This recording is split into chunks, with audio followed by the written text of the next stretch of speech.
విద్యా సంస్థలంటే యువతను భావితరాలకు ఉపయోగపడేలా తీర్చిదిద్దే దేవాలయాలే విద్యాలయాలు. యువత కలల సాకారం చేసుకోవడంలో ఈ విద్యా సంస్థలు మొదటి స్థానంలో నిలుస్తాయి. తమ పిల్లలపై పెట్టుకున్న ఆశలు ఇక్కడ నెరవేరుతాయని తల్లిదండ్రులు అందరూ భావిస్తారు. కానీ యువత భవిష్యత్తే ధ్యేయంగా ఉండాల్సిన విద్యా సంస్థలు ధనార్జనే ధ్యేయంగా ప్రైవేటు కళాశాలల నిర్వహణ జరుపుతున్నాయి. ఇక దీనిపై కఠినంగా వ్యవహరించేందుకు తెలంగాణ ఇంటర్మీడియట్ బోర్డు కీలక నిర్ణయం తీసుకుంది. ఇష్టారాజ్యంగా వ్యవహరించే ప్రైవేటు కాలేజీలపై భారీ జరిమానాలు విధించి కొరడా జులిపించింది.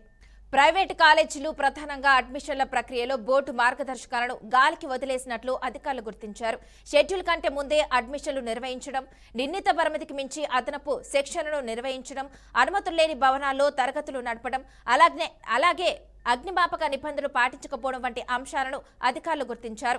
విద్యార్థుల నుంచి మంచి భవిష్యత్తు ఇవ్వాల్సిన చాలా కాలేజీలు కేవలం లాభార్జనే ధ్యేయంగా విద్యార్థుల భద్రతను, బోర్డు నిబంధనలను విస్మరిస్తున్నాయని బోర్డు విచారణలో తేలింది. దీంతో 2025-26 విద్యా సంవత్సరంలో రాష్ట్ర వ్యాప్తంగా ఉన్న నిబంధనలు ఉల్లంఘించిన 495 ప్రైవేట్ జూనియర్ కాలేజీలపై ఇంటర్మీడియట్ బోర్డు ఏకంగా 5.32 కోట్ల రూపాయల ఫైన్ విధించింది. ఒక కాలేజీకి అనుమతులు తీసుకుని వాటితో పలు బ్రాంచీలను ఏర్పాటు చేసి ప్రైవేట్ కాలేజీ యాజమాన్యాలు మోసాలకు పాల్పడుతున్నారు.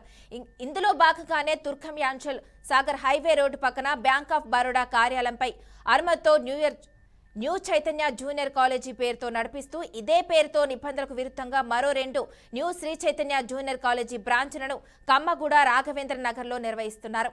అదేవిధంగా బిఎన్ రెడ్డిలో కృష్ణవేణి జూనియర్ కాలేజీపై శ్రీపురం కాలనీలో మరో కాలేజీ చెలాయిస్తున్నారు. ఇలా హస్తినాపురం, పద్మావతి నగర్ కాలనీలో మహర్షి జూనియర్ కాలేజీ, వనస్థిపురంలో ప్రశాంతి కాలనీలో మరో కాలేజీ, హస్తినాపురంలోని Akshara junior college, Naveena junior college, మణికొండలో వాల్యూక్ జూనియర్ కాలేజ్, 9 జూనియర్ కాలేజ్, మాదాపూర్లోని అలైన్ గ్రూప్ ఆఫ్ ఇన్స్టిట్యూషన్ కళాశాలను నడిపిస్తూ అక్రమం సొమ్ము తమ ఖాతాలో వేసుకుంటున్నారు.